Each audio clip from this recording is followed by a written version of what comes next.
നമസ്കാരം. ഇപ്പോൾ കിട്ടിയതിലേക്ക് എല്ലാ പ്രേക്ഷകർക്കും സ്വാഗതം. കർണാടക അങ്കോലയിൽ മണ്ണിനടിയിൽ കുടുങ്ങിയ അർജുനായുള്ള തെരച്ചിൽ അത് നിർണായക ഘട്ടത്തിലാണ്. ഒരുപാട് പ്രതിസന്ധികളിലൂടെ ആ രക്ഷാദൗത്യം മുന്നോട്ട് പോകുന്നു. എവിടെയാണ് ആ ലോറി ഉള്ളത് എന്ന് കണ്ടെത്താൻ കഴിഞ്ഞിട്ടുണ്ട്. പക്ഷേ അവിടെ തിരച്ചിൽ ആരംഭിക്കാൻ ഇപ്പോഴും കഴിഞ്ഞിട്ടില്ല. പ്രതികൂല കാലാവസ്ഥയടക്കം വെല്ലുവിളിയായി നിൽക്കുന്ന സാഹചര്യമാണ്. രക്ഷാദൗത്യത്തിൻ്റെ നിർണായകമായ മണിക്കൂറാണ്. വളരെ പ്രധാനപ്പെട്ട വാർത്ത അതുതന്നെ. അതുമായി ബന്ധപ്പെട്ടുള്ള വിവരങ്ങൾ നമ്മൾ പരിശോധിക്കും. ഒപ്പം ഇപ്പോൾ പുറത്തു വരുന്ന ഏറ്റവും പുതിയ വാർത്തകളുടെ വിശദാംശങ്ങളും. ഇപ്പോൾ കിട്ടിയതിലേക്ക് എല്ലാ പ്രേക്ഷകർക്കും സ്വാഗതം. ആദ്യം തലക്കെട്ടുകളാണ്, ഹെഡ്ലൈൻസ്.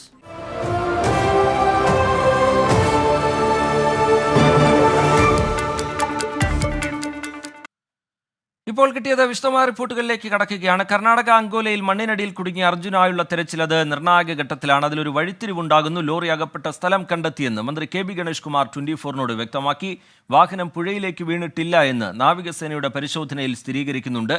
ലോറി കിടക്കുന്ന ലൊക്കേഷൻ കണ്ടെത്താനും ദൗത്യസംഘത്തിന് കഴിഞ്ഞിട്ടുണ്ട്. അതിനിടെ അർജുന്റെ ഫോൺ ലൊക്കേഷനും നദിയുടെ അടുത്തല്ല എന്ന് സൈബർ സെൽ സ്ഥിരീകരിക്കുന്നു. രക്ഷാപ്രവർത്തനം ഊർജിതമാക്കണമെന്നാവശ്യപ്പെട്ട് കർണാടക മുഖ്യമന്ത്രി സിദ്ധരാമയ്യയ്ക്ക് മുഖ്യമന്ത്രി പിണറായി വിജയൻ കത്തയച്ചിട്ടുണ്ട്. ഏറ്റവും പുതിയ വിവരങ്ങളുമായി സജോ ദേവസ്യ നമുക്കൊപ്പം ചേരുന്നുണ്ട്. സജോ, ഈ ലോറി എവിടെയാണ് എന്നുള്ളത് ലൊക്കേറ്റ് ചെയ്യാൻ കഴിഞ്ഞിട്ടുണ്ട്. പക്ഷേ അവിടെ ആ ഏരിയ കേന്ദ്രീകരിച്ചുകൊണ്ട് രക്ഷാദൗത്യം ആരംഭിക്കാൻ കഴിഞ്ഞിട്ടില്ല. ഒരുപാട് പ്രതിസന്ധികളുണ്ട്, കാലാവസ്ഥയടക്കം.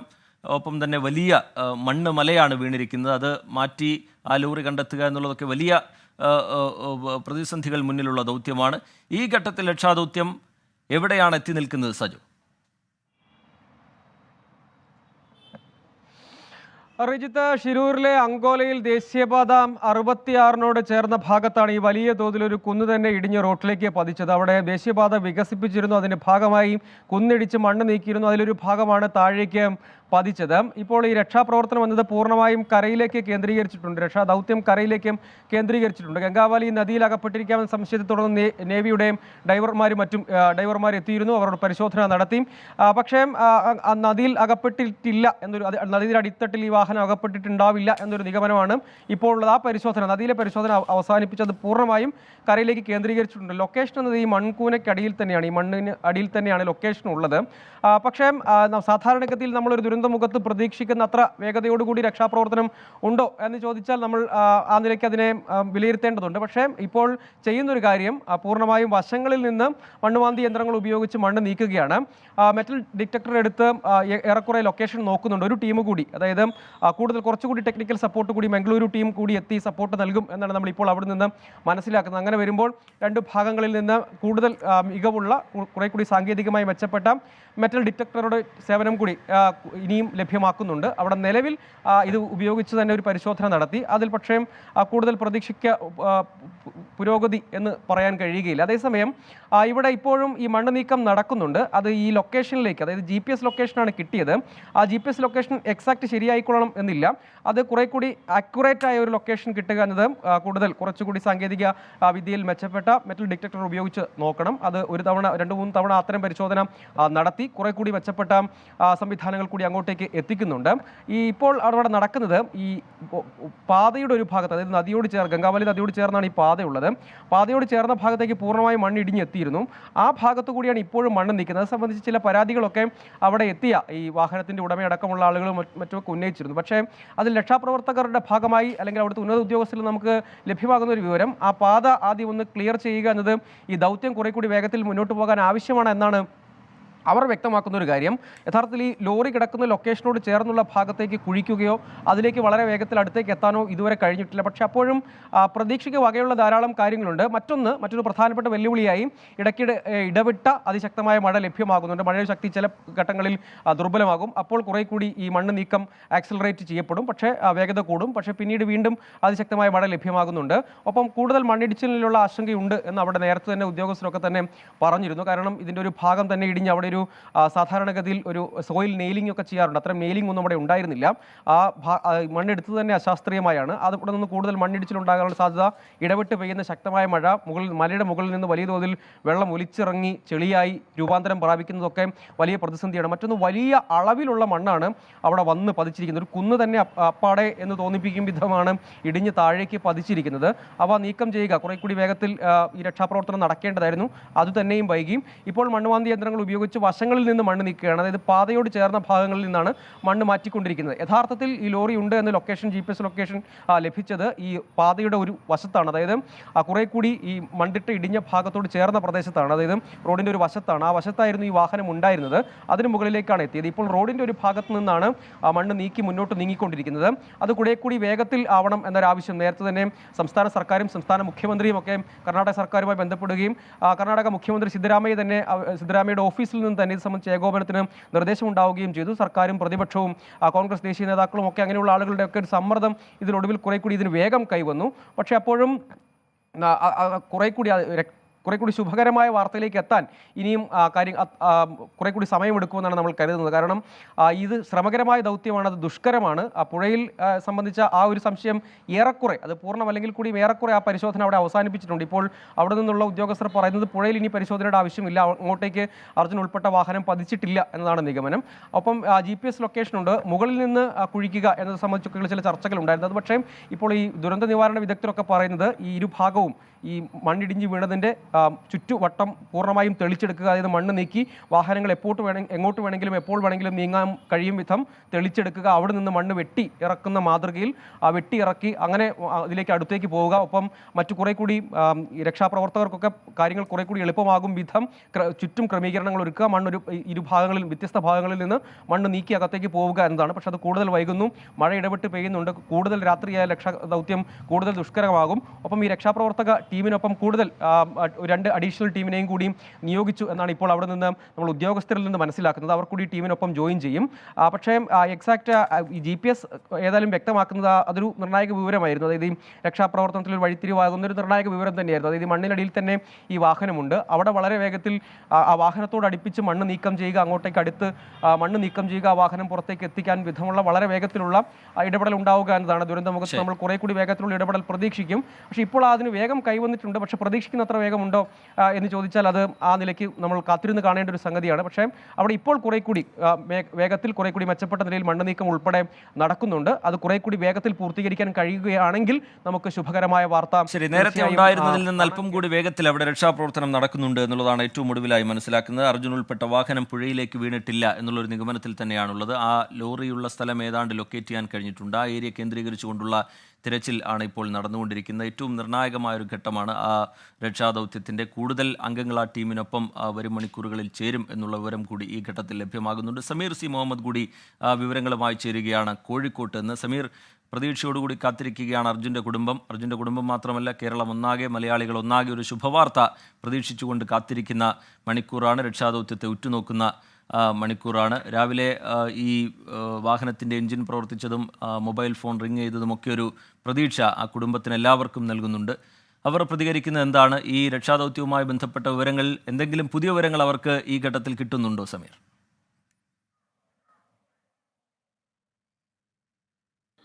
ശ്രീജിത്ത്, അവിടെ നടക്കുന്ന എല്ലാ പ്രവർത്തനങ്ങളും അപ്പോൾ തന്നെ കുടുംബം അറിയുന്നുണ്ട്.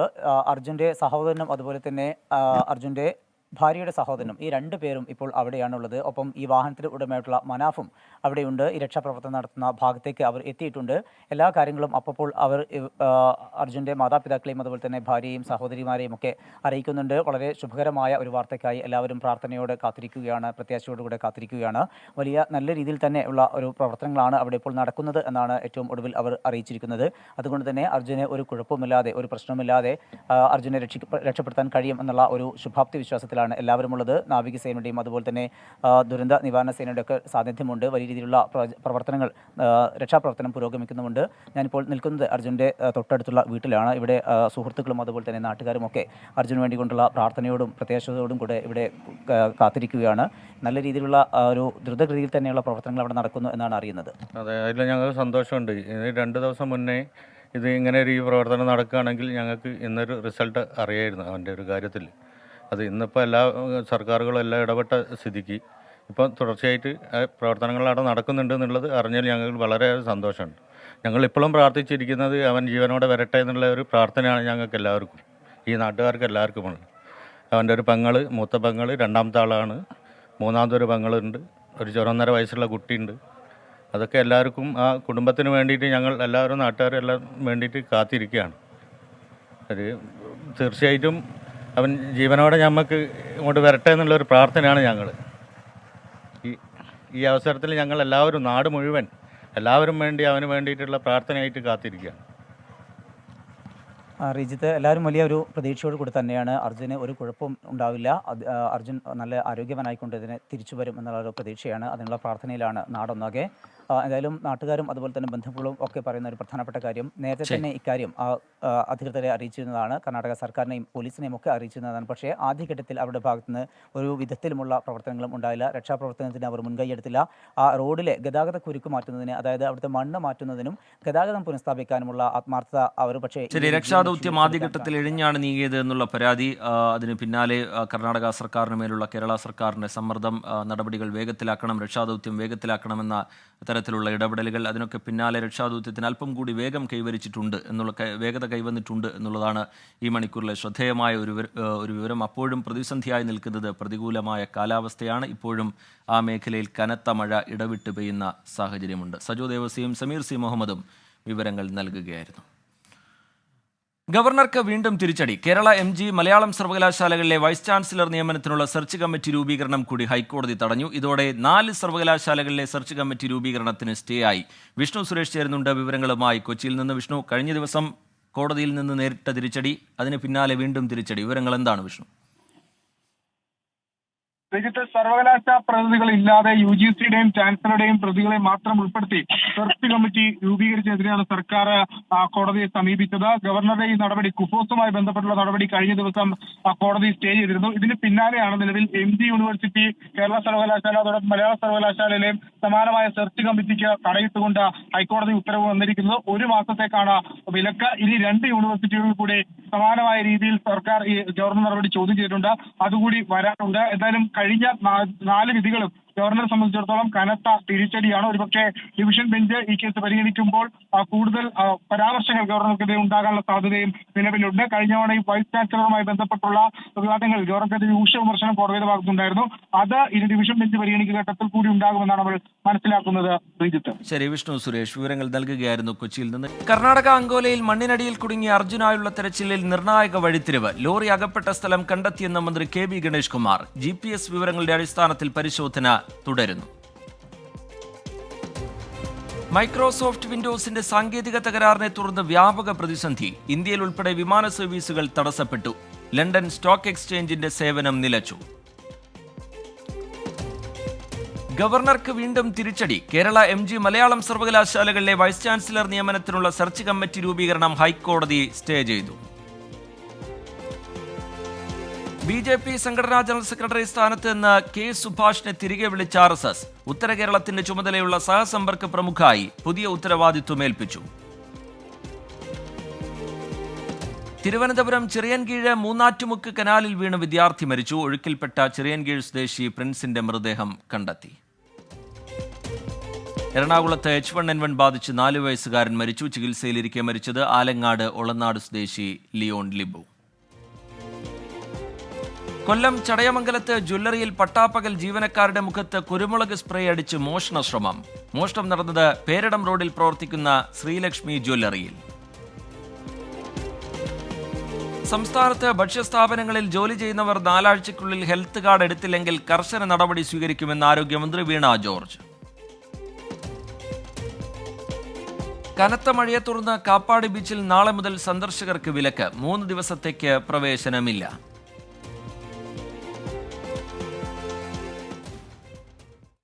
IAS നേടാൻ തട്ടിപ്പ് നടത്തിയ സംഭവത്തിൽ പൂജ ഖേദ്കറിന്റെ IAS റദ്ദാക്കും. പരീക്ഷയ്ക്കുള്ള അപേക്ഷയിൽ തന്നെ തട്ടിപ്പ് നടന്നതായി UPSC കണ്ടെത്തി. ഭാവിയിൽ പരീക്ഷകൾ എഴുതാൻ അനുവദിക്കില്ല. പൂജ ഖേദ്കറിന് കാരണം കാണിക്കൽ നോട്ടീസ് അയച്ചിട്ടുണ്ട്.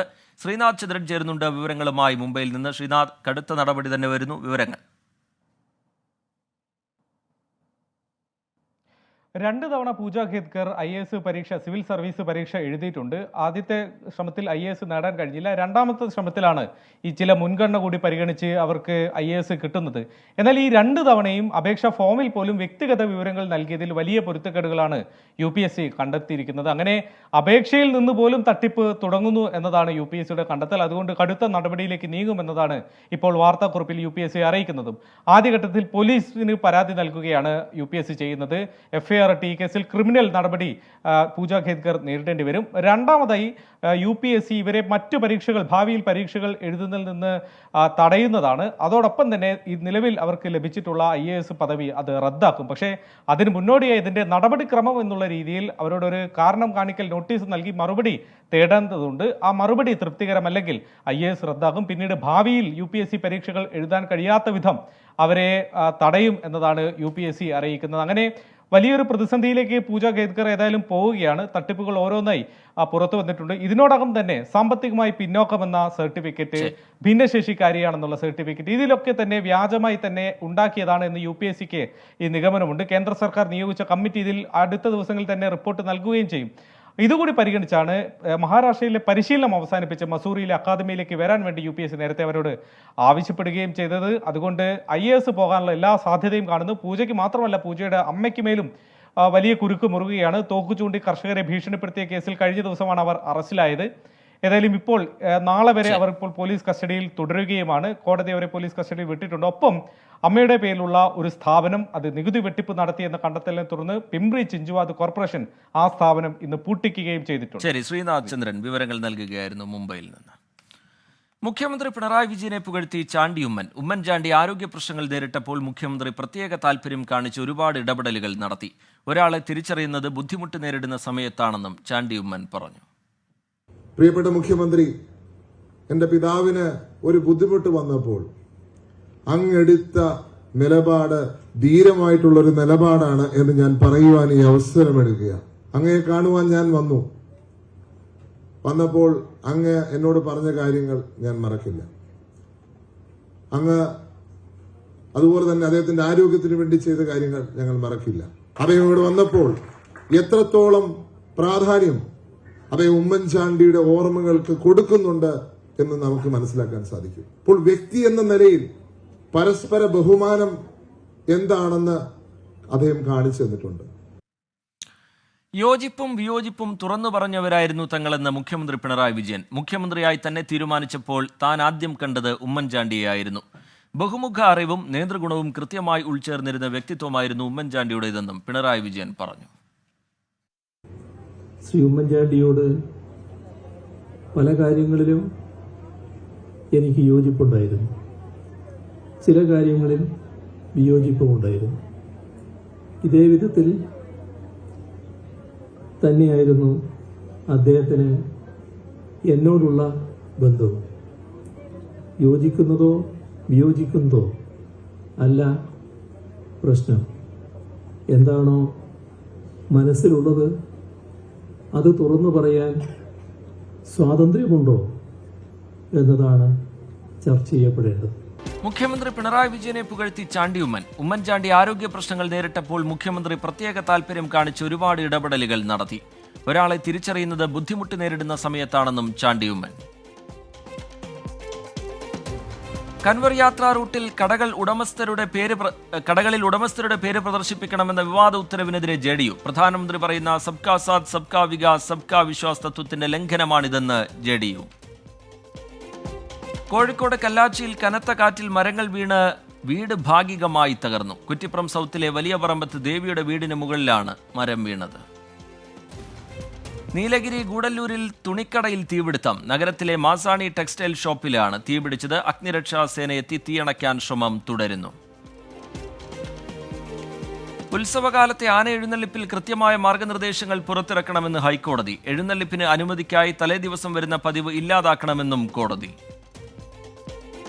സംവരണ വിരുദ്ധ പ്രക്ഷോഭത്തിൽ ബംഗ്ലാദേശ് വിദ്യാർത്ഥികളെ പിന്തുണച്ച് ബംഗാളിൽ വിദ്യാർത്ഥി പ്രതിഷേധം.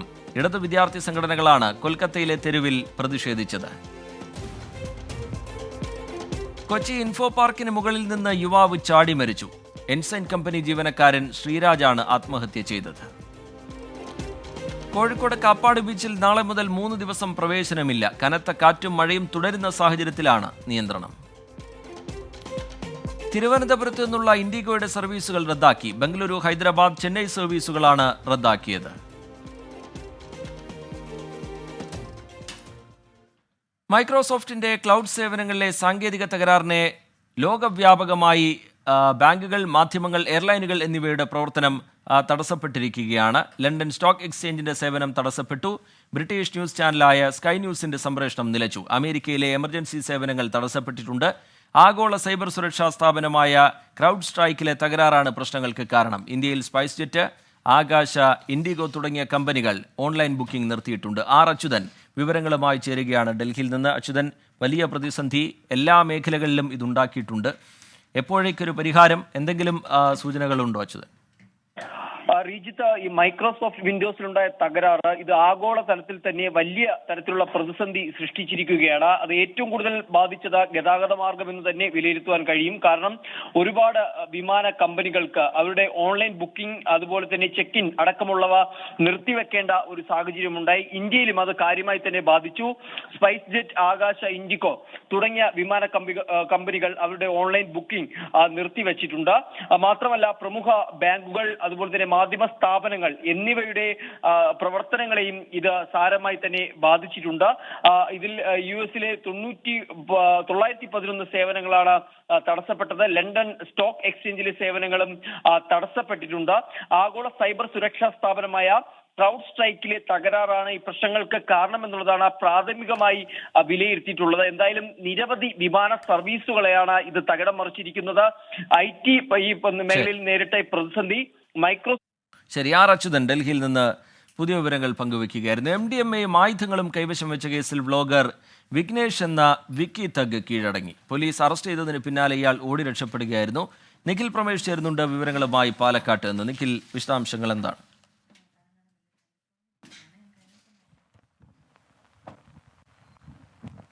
ശ്രീജിത്ത്, പ്രമുഖ വ്ളോഗർ വിക്കി തഗ് ഒടുവിൽ പിടിയിലായിരിക്കുകയാണ്. വിക്കി തഗിന് നമുക്കറിയാം ലക്ഷങ്ങൾ ഫോളോവേഴ്സ് ഉള്ള ഒരു വ്ളോഗറാണ് വിക്കി തഗ്. നേരത്തെ തന്നെ ഇയാൾ ഒരു MDMA കേസിൽ MDMAയോടൊപ്പം തന്നെ തോക്ക്, കത്തി എന്നിവ കൈവശം വെച്ചതിന് ഇയാളെ പോലീസ് പിടികൂടിയിരുന്നു. കൊല്ലം സ്വദേശിയാണ് വിഘ്നേഷ് എന്ന വിക്കി തഗ്. ഇയാൾ പോലീസിൻ്റെ കസ്റ്റഡിയിൽ നിന്ന് ഓടി രക്ഷപ്പെടുകയായിരുന്നു. തുടർന്ന് ഇയാൾക്ക് വേണ്ടിയുള്ള തിരച്ചിൽ പോലീസ് വളരെ ഊർജിതമായി നടത്തുകയും ഇയാൾക്ക് അരികിൽ വരെ സംസ്ഥാനം വിട്ട ഈ പ്രതിക്ക് അരികിലേക്ക് അന്വേഷണ സംഘം എത്തിയെന്ന് തിരിച്ചറിഞ്ഞതിൻ്റെ പശ്ചാത്തലത്തിൽ ഇന്നിപ്പോൾ കോടതിയിൽ പ്രതി ഹാജരാവുകയായിരുന്നു. ഞാനിപ്പോൾ ഉള്ള കോടതിയിലാണ് അദ്ദേഹം ഹാജരായിട്ടുള്ളത്. ഇയാൾ ലക്ഷങ്ങൾ ഫോളോവേഴ്സ് ഉള്ള ഒരു ഇൻസ്റ്റാഗ്രാം ഇൻഫ്ലുവൻസറാണ്. യൂട്യൂബിലും ഇദ്ദേഹത്തിന് നിരവധി ഫോളോവേഴ്സ് ഉണ്ട്. ലക്ഷങ്ങൾ ഫോളോവേഴ്സ് ഉള്ള ഒരു ഇൻഫ്ലുവൻസറാണ് വിക്കി തഗ്. വിക്കി തഗ് മാസങ്ങളോളം ഇയാൾക്ക് വേണ്ടിയുള്ള സജീവ അന്വേഷണത്തിലായിരുന്നു പോലീസ്. പാലക്കാട് കസബ പോലീസാണ് ഇപ്പോൾ ഇയാളെ പിടികൂടിയിട്ടുള്ളത്. ഇയാൾ ഇന്ത്യയിലുടനീളം വിദേശത്തുമൊക്കെ യാത്ര ചെയ്തുകൊണ്ട് വിവിധ ഇത്തരത്തിലുള്ള യൂട്യൂബ് കണ്ടന്റുകൾ തയ്യാറാക്കുകയും അത് പ്രേക്ഷകരിലേക്ക് എത്തിക്കുകയും ഒക്കെയാണ് ചെയ്തുകൊണ്ടിരുന്നത്. ഇതിനിടയിലാണ് ഇത്തരത്തിലുള്ള മയക്കുമരുന്ന് ഉപയോഗം, അതായത് പ്രത്യേകിച്ച് MDMAയുടെ വിപണനവുമായി ബന്ധപ്പെട്ട പരാതികൾ ഇയാൾക്കെതിരെ ഉയരുകയും ഇത് ഈ MDMAയും അതോടൊപ്പം തന്നെ കത്തിയും അതോടൊപ്പം തന്നെ കീഴടങ്ങി. നിഖിൽ പ്രമേഷ് അതിന്റെ വിവരങ്ങൾ പങ്കുവെക്കുകയായിരുന്നു. ഇപ്പോൾ കിട്ടിയത് പൂർത്തിയാവുകയാണ്. ഇനി 100 ന്യൂസിന്റെ സമയമാണ്. പ്രധാനപ്പെട്ട 100 വാർത്തകളുമായി പ്രേക്ഷകർക്കൊപ്പം പ്രവിത ലക്ഷ്മി എത്തും. നമസ്കാരം.